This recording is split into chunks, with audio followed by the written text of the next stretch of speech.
In 1970, James Brown's own band walked into a nightclub in Lagos and left shaken, convinced they'd just heard something bigger than themselves. That night helped ignite Afrobeat.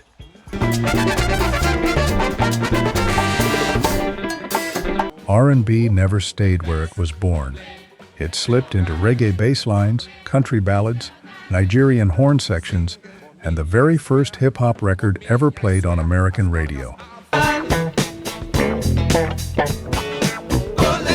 This is R&B Pulse Track, where we trace the hidden bloodline connecting 12 R&B legends to the sound of the entire world.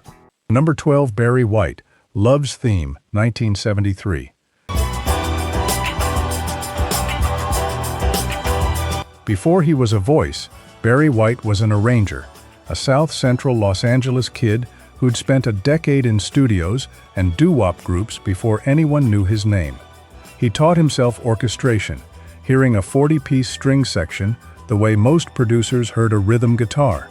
When he formed the Love Unlimited Orchestra, White wasn't chasing a single. He was building a sound nobody in soul music had the budget or patience to attempt.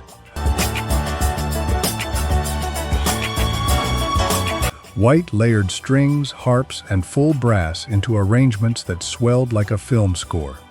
Love's Theme had no lyrics at all. The groove was the message, lush and cinematic, built for movement.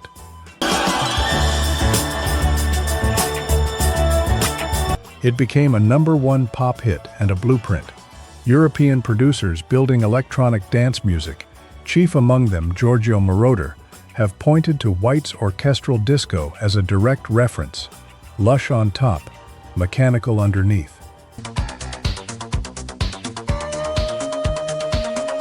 Moroder later built the synthesizer foundation of electronic dance with Donna Summer's I Feel Love, a record often called the true birth of EDM. Listen closely and the lineage is unmistakable. The same swelling, hypnotic build, just with a synthesizer standing where White's strings once were. He never touched a synthesizer, but he proved a dance floor could be moved by orchestration. It's the softest thread tonight, but it's real, and it's where we begin. Number 11, Wilson Pickett, In the Midnight Hour, 1965. I'm gonna wait till the midnight hour. Wilson Pickett arrived at Stax Studios in 1965, already known as a screamer, a preacher's kid voice trained in gospel before it touched secular music. He'd been fired from one group for being too intense. At Stax, alongside guitarist Steve Cropper, that intensity finally had somewhere to go.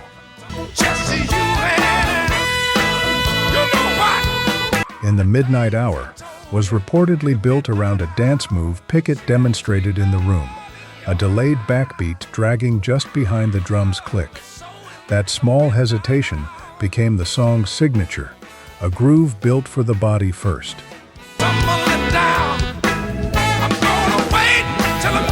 1,600 miles away, Latin musicians in East Harlem and the South Bronx were listening.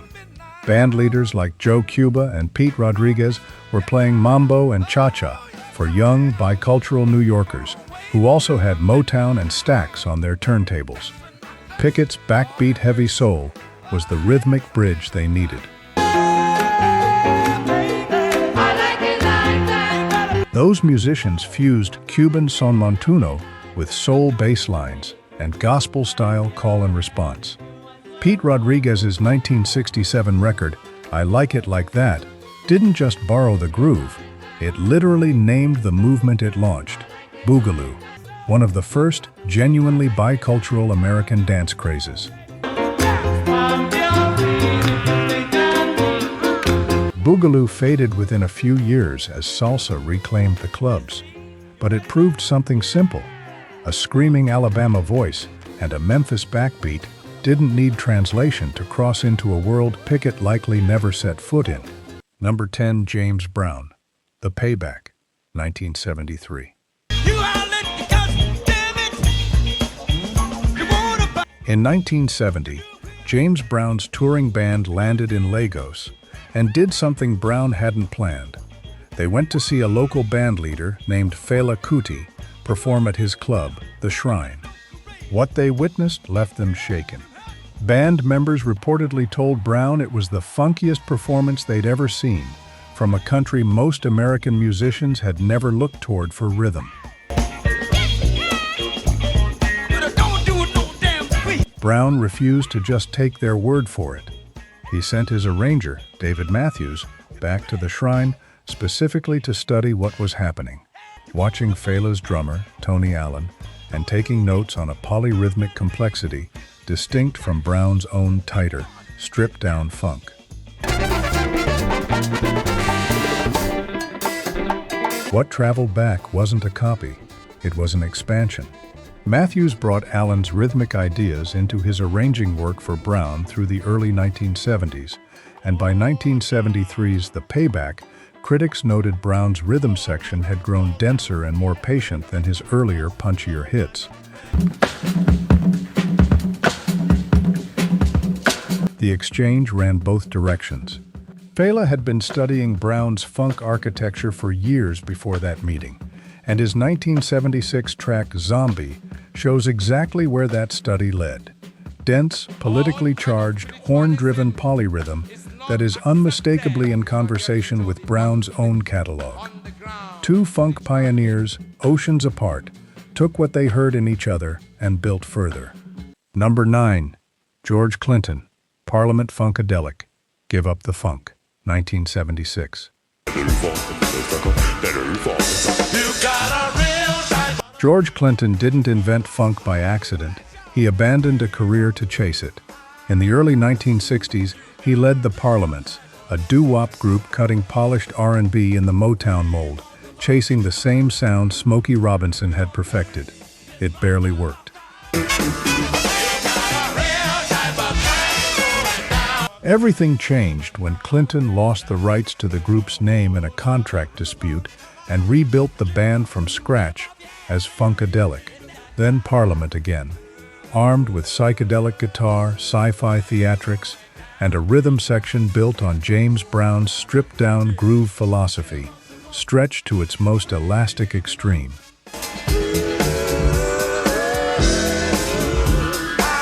Clinton has said directly, across decades of interviews, that he set out to marry Brown's on-the-one rhythmic discipline with Hendrix's guitar chaos and psychedelic rock's theatrical ambition, a fusion nobody else was attempting.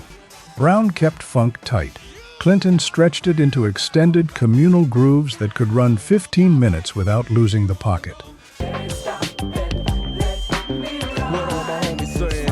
The result was P-Funk. Give Up the Funk became an anthem, and Clinton's bass-heavy groove-as-religion approach became the direct foundation for West Coast G-Funk 2 decades later. To the south side, yeah. Rolling in my 6-4. Dr. Dre's Let Me Ride samples Parliament outright, the same slow-rolling low end, just aimed at a different coast and a different decade. The Parliaments never made it as a doo-wop act. Their failure may be the reason funk exists in the form we know today. Number 8. Marvin Gaye, What's Going On, 1971.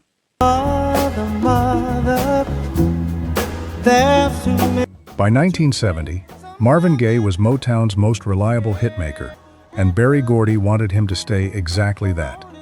Gaye had other plans. Shaken by his brother's letters from Vietnam and police violence he'd witnessed at a Berkeley protest, he wrote and produced an album Gordy initially refused to release, reportedly calling it the worst thing he'd ever heard.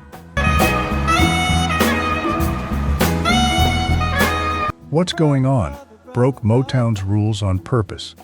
Gaye layered overlapping vocal takes, kept ambient party chatter under the opening bars, and let saxophone and conga lines wander loosely instead of locking tight. It didn't sound like a single, it sounded like a conversation, unfinished and honest. Gordy released it reluctantly. It became Motown's best-selling album to that point and rewired what a black artist was allowed to say on a major label, political and personal, without compromise for radio. Let me tell you about this girl, maybe I should. I met her in Philly. That template, a full album as one unbroken emotional statement, produced by the artist, became the direct blueprint for neo-soul and contemporary R&B decades later. And whenever you let me hit it, sweet like honey. D'Angelo has named the album as his creative North Star, and the loose, overlapping vocal stacking on his own Brown Sugar is the clearest proof of that lineage. Q-Tip and countless hip-hop producers have sampled Gaye's grooves ever since. Number 7. S.Y. and the Family Stone. Thank You. Fallet and Me Be Mice Elf Agent. 1970.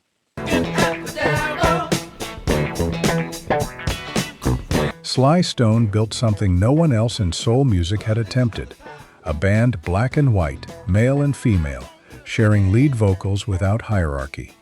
It reflected his own background as a Bay Area radio DJ who'd worked across every genre, refusing to treat musical borders as real. By 1970, that philosophy produced something rhythmically radical. Bassist Larry Graham, unable to hear himself during a drummerless rehearsal, began slapping and popping his strings to create his own rhythm, inventing slap bass on the spot. Thank You built its entire groove around that technique, turning bass from support into lead voice. Miles Davis was listening closely. By his own account and his biographers, Davis was captivated by Stone's rhythmic elasticity and how the Family Stone treated groove as an evolving conversation rather than fixed structure. Davis began attending Sly Stone shows in 1969, and the influence surfaces directly on Bitches Brew, recorded that same year. Listen to Miles Runs the Voodoo Down from that album, and the debt is audible. The same loosely structured, groove-first architecture Sly built his sound on, translated into jazz's vocabulary. That album is widely credited as the birth of jazz fusion, opening the door for Herbie Hancock and Weather Report. We're halfway through the bloodline, and if you're new here, welcome.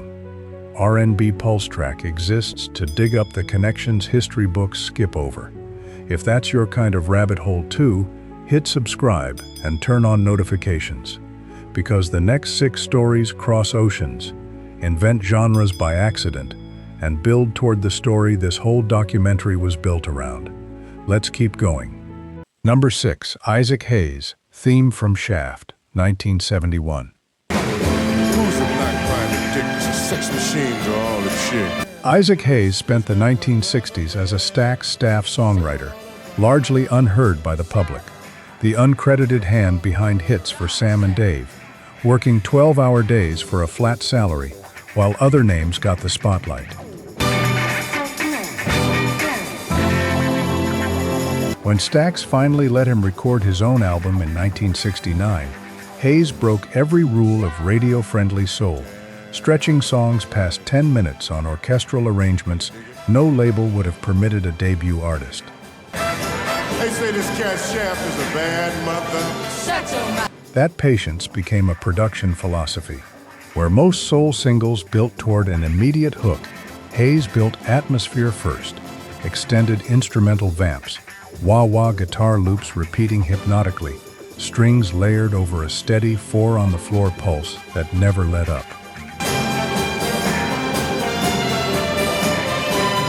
Theme from Shaft, released in 1971, took that hypnotic structure mainstream and won Hayes an Academy Award, the first black composer to win an Oscar for an original score.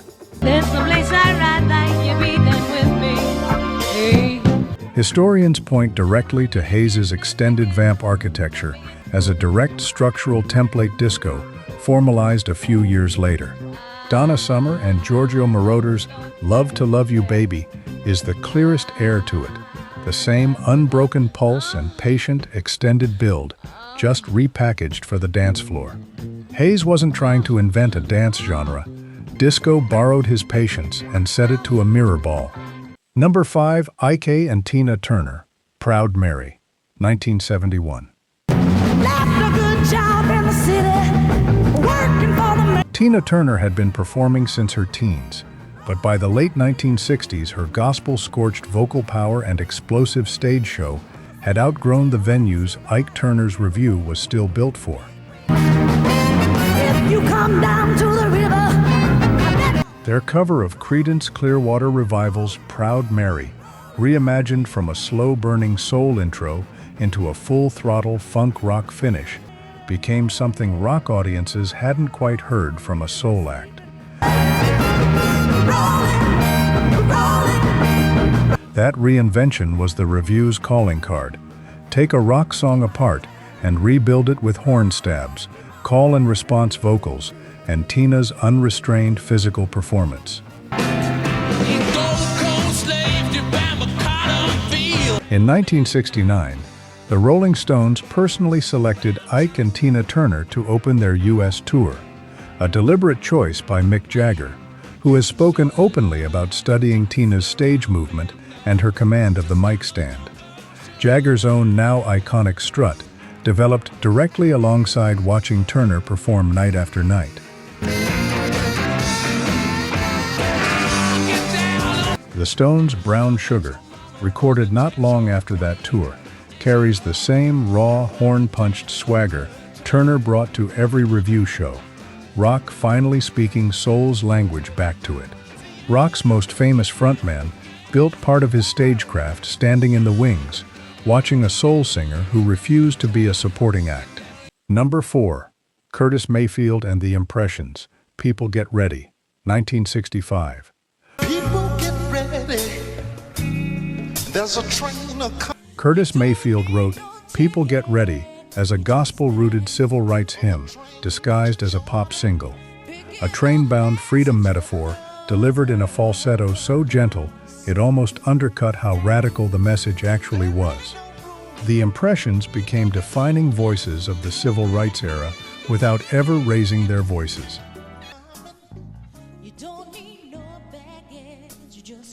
6,000 miles away in Kingston, a teenage Bob Marley was obsessively studying American soul imports, and the Impressions were, by his own repeated account, one of his single greatest influences. The early Wailers' vocal structure, call and response, tight three-part harmony, message-driven lyrics, was modeled directly on Impressions records. The Wailers covered Mayfield's songs outright in their early Studio One years, learning phrasing and arrangement before rocksteady slowed into reggae's signature offbeat rhythm. Their own 1965 Studio One version of One Love wears that influence openly. The same close vocal harmony and gentle falsetto lead Mayfield built the Impressions' entire sound around. As reggae matured through the 1970s, that Mayfield-inflected DNA stayed audible in nearly everything Marley wrote. Number 3. Chic, Good Times, 1979. Bernard Edwards was running late to a Chic session in 1979 when Nile Rodgers, already recording, waved him straight to his bass with no time to rehearse. Rodgers told him to just walk the line, no plan. What Edwards played in that unrehearsed moment became one of the most reused bass lines in modern music.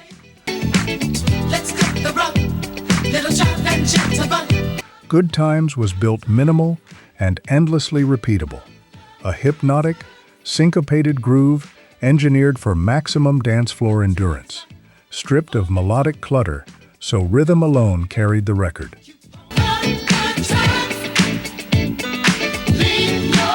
Weeks after Good Times hit number 1, the Sugar Hill Gang built an entire song directly over Edwards' bass line.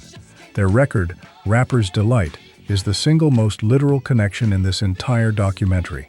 Not an echo or a stylistic nod, but the same bass line, looped and rapped over, note for note.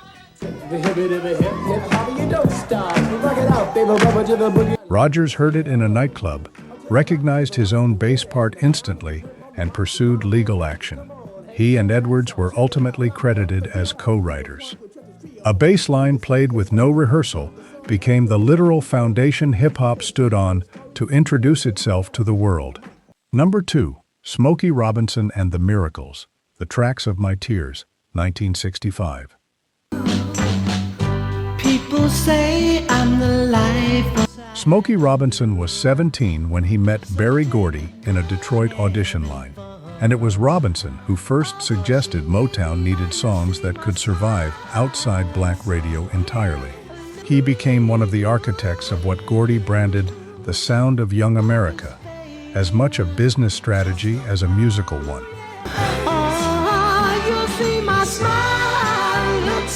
Robinson built precision into Motown's songwriting DNA.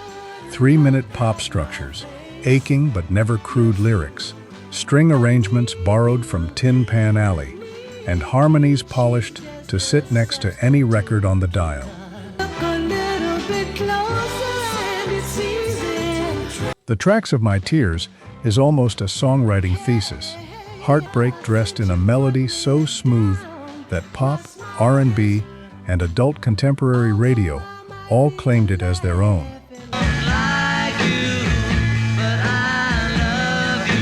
The clearest proof of how far that reach traveled sits on a Beatles record. In 1963, the band covered the Miracles' You Really Got a Hold on Me on With the Beatles, publicly crediting Robinson's songwriting as a model for the pop hooks they were still learning to build themselves.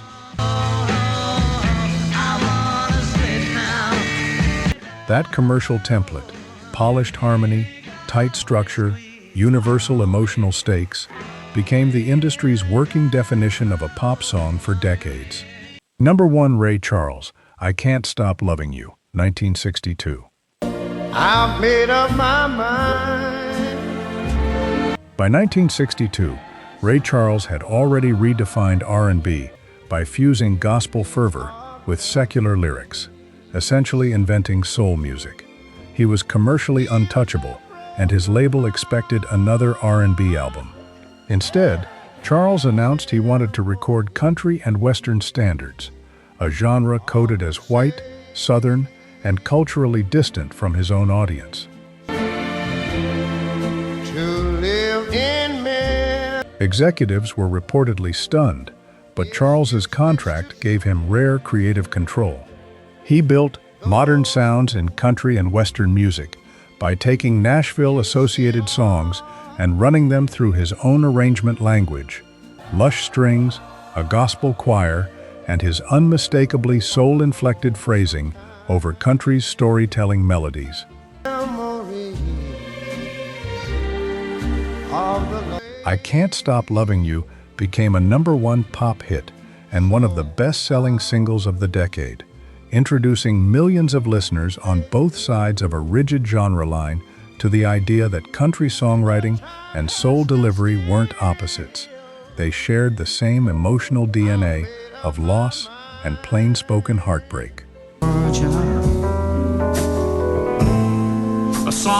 The clearest proof of the door Charles kicked open came over a decade later, when Willie Nelson covered Georgia on My Mind in 1978, a country outlaw publicly paying tribute to the R&B artist who'd proven Nashville's songbook and soul's delivery were never really separate.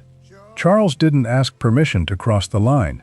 He proved the line was never as real as the industry pretended.